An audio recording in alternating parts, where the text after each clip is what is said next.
Uma vez eu escapei do orfanato para encontrar meus pais. Uma vez eu salvei uma menina chamada Zelda de uma casa que estava pegando fogo. Uma vez eu fiz um nazista com dor de dente rir. Meu nome é Félix. Esta é minha história. E esta história é a que é narrada neste livro, Uma Vez, de Maurice Gleitzman. Maurice Gleitzman é um escritor italiano conhecido por produzir ficção infanto-juvenil. É um escritor que afirma que nesta obra, a narrativa que ele conta, que ele traz aqui, ela é fruto da imaginação, embora em alguma medida ela seja baseada em fatos. E quais são os fatos aqui narrados? Ele vai contar a história de Felix Salinger, ou Salinger. Esse livro foi publicado no ano de 2005. É um exemplar da literatura infantil-juvenil. É um prato cheio para quem gosta do Diário de Anne Frank e da menina que roubava livros, porque a narrativa aqui contada é uma história que se passa durante a Segunda Guerra Mundial, é uma história que se passa durante a perseguição nazista contra os judeus. Então, já de antemão, o que eu posso dizer para vocês é que apesar de ser um dos 100 melhores livros para jovens, segundo a BBC e o The Guardian, apesar disso, é uma obra que traz uma narrativa bastante triste e em certa medida até muito pesada, porque é uma obra que se passa, o enredo dessa narrativa se passa no ano de 1942 na Polônia, e nós temos como narrador, personagem e também protagonista da história esse menino, Felix Salinger, que é um garoto judeu, um garoto polonês, é um adolescente, né, de 10 anos, 12 anos, é uma criança ainda, que vive num orfanato católico porque os pais dele, livreiros que viviam ali num bairro na Polônia, judeus, o deixaram ali com a promessa de que iriam buscá-lo depois. E é interessante porque o título dessa obra é Uma Vez. Todos os capítulos do livro começam com essa expressão, uma vez, fazendo uma espécie de referência, de retomada das estruturas, de certas marcas muito recorrentes dos contos de fadas, das narrativas que povoam a fantasia, o universo infantil e juvenil. Entretanto, a última coisa que a gente tem aqui nessa narrativa é leveza. A história aqui contada não tem nada de leve. E ela gira em torno desse garoto, desse menino, que, como criança que é muito ingênuo, é muito inocente. Em alguns momentos, inclusive, da narrativa, a gente sente até um pouco de incômodo, de mal-estar, nós, adultos, né? Não sei como seria a experiência de uma criança, de um adolescente lendo este livro, mas eu, como adulta, né? Eu fui ler esses livros estando adulta.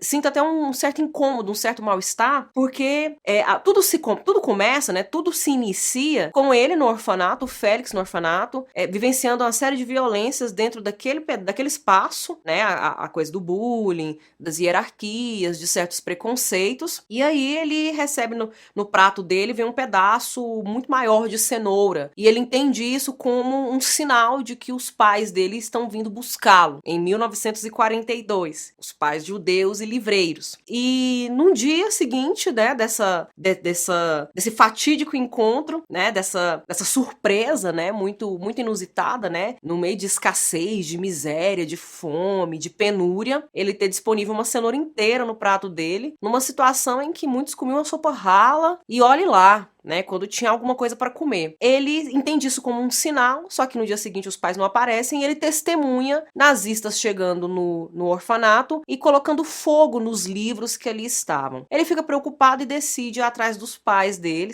fugir do orfanato e ir atrás dos pais dele para avisá-los do perigo que eles estão correndo, porque como eles são livreiros, né, os nazistas podem ir atrás dele e querer queimar os livros. E no meio dessa jornada, ele vai testemunhando cenas muito monstruosas, cenas muito violentas. Ele vai testemunhando, ele vê cadáveres, ele topa com casa pegando fogo, com gente morta, gente baleada. Ele testemunha gente sendo morta na frente dele, tiros sendo disparados na frente dele. Ele salva, ele resgata essa menina mais nova do que ele, a Zelda. E à medida que ele vai testemunhando essas cenas, ele vai chegando à conclusão, ele vai passando por um processo de adultecimento, eu poderia dizer assim. Não é nem amadurecimento, porque é tão amargo, é tão doloroso, é tão penoso, né, tão violento, todos esses impactos, esses choques de realidade que ele vai recebendo, eu não posso dizer nem que é amadurecimento, porque o amadurecimento, né, pressupõe aí um aprendizado, e um aprendizado que será útil para a vida seguindo adiante. Mas aqui, na verdade, a gente tem toda uma bagagem, né, uma mala cheia de dores, de memórias traumáticas, de violência e de brutalidade, né? Então é difícil imaginar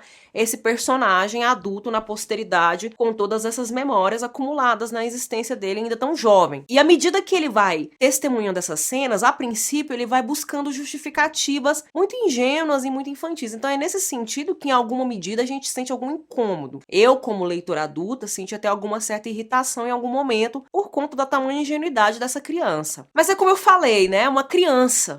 E toda a interpretação de mundo que ele tem, a visão de mundo que ele tem, tá passando por uma transição, né? Ele sai desse lugar da inocência, do aprender pelo lúdico, né? A referência aos contos de fadas aqui, por esse universo da fantasia, da imaginação, vem muito a calhar, né? É muito produtiva, justamente pra gente pensar nesse processo de ruptura, né? À medida que ele vai testemunhando as cenas de violência, ele testemunha, por exemplo, o deslocamento de um grupo de judeus para campos de concentração. Ele vai testemunhando uma série de monstruosidades, né? De coisas horrorosas, e tudo isso vai transformando as interpretações, a princípio, muito fantasiosas, muito cheias de imaginação. Porque os nazistas odeiam os livros, né? Odeiam os livros, mas odeiam os judeus também. E quando ele se dá conta de que os nazistas não odeiam só os livros, mas odeiam também os judeus, é muito impactante para ele, é muito chocante e doloroso. Então é uma triste história. Eu diria que não é uma narrativa muito apropriada para qualquer faixa etária infantil, né? Eu penso que por volta aí dos 10, 11, 12 anos, talvez seja interessante começar a leitura dessa obra, porque existem cenas aqui que são muito marcantes, são muito impressionantes, são muito dolorosas. Inclusive, ele faz muito esse papel na vida da personagem Zelda, que é uma criança muito mais jovem que ele. Ele fica tentando impedi-la de testemunhar cenas de violência. Ele a encontra próxima à casa dela pegando fogo, sendo incendiado, e os pais dela foram mortos a tiros. E ele fica contando pra ela várias histórias, na tentativa mesmo de dar a ela alguma esperança de que um dia ela ainda vai reencontrar os seus pais. Então, nesse sentido, né, em alguma medida, a literatura, o papel da literatura, o papel da fantasia, o papel da imaginação, né, que são todas capacidades, aptidões humanas capazes de criar a literatura, de criar a ficção, elas são aqui a possibilidade de resistência, de sobrevivência desse personagem protagonista e de todos aqueles que o rodeiam, né? Então ele é muito marcante nesse processo de transição e de amadurecimento muito amargo pelo qual ele passa. O que é marcante é o fato de que as histórias dele, as histórias que ele inventa, que ele conta, ele tem um caderninho onde ele registra algumas histórias, outras ele cria de cabeça. Essas histórias é que o ajudam a sobreviver, a ainda ter algum tipo de perspectiva, de horizonte, de esperança, de reencontrar os pais. E, em alguma medida, ele encontra com a Zelda e depois, né,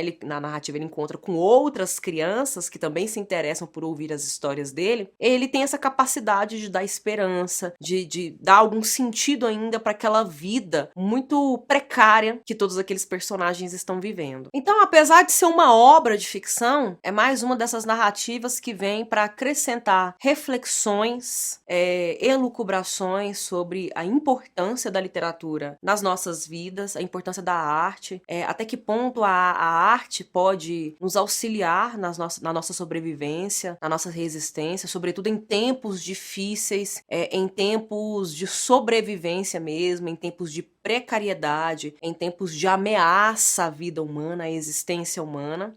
Mas, ao mesmo tempo, também é mais uma obra que vem para acrescentar reflexões sobre a importância da gente manter a nossa memória viva, de lembrar para não esquecer, para que fatos como esses não se repitam nas nossas vidas, na nossa história, no nosso mundo. E para finalizar, eu quero ler um pequeno trecho do pós-fácil que o Morris Gleitzman escreve, comentando um pouco sobre a obra dele. Ele diz assim: essa história é fruto da minha imaginação, mas foi inspirada em fatos reais. Entre 1939 e 1945, o mundo enfrentou uma guerra, e o chanceler da Alemanha, Adolf Hitler, tentou destruir o povo judeu na Europa. Seus seguidores, os nazistas, e os que o apoiaram, mataram 6 milhões de judeus, entre eles 1,5 milhão de crianças. Também mataram muitas outras pessoas, como as que ofereceram abrigo aos judeus. Chamamos essa época de Holocausto. Só para finalizar, então, a partir dessa breve leitura que fiz, eu gosto muito de pensar, como professora de literatura e como alguém que aprecia muito a literatura, eu gosto muito de pensar sobre como crianças e adolescentes, crianças e jovens lidam com as questões da vida. Porque muitas vezes existe uma tendência no nosso mundo muito prático, muito utilitarista, né? Um mundo nosso que é muito instrumental, às vezes subestimar a experiência infantil ou considerar que como a criança não tem ainda muita vida, muita existência, né? É muito tempo de existência, muitos anos acumulados na sua trajetória e por sua pouca experiência,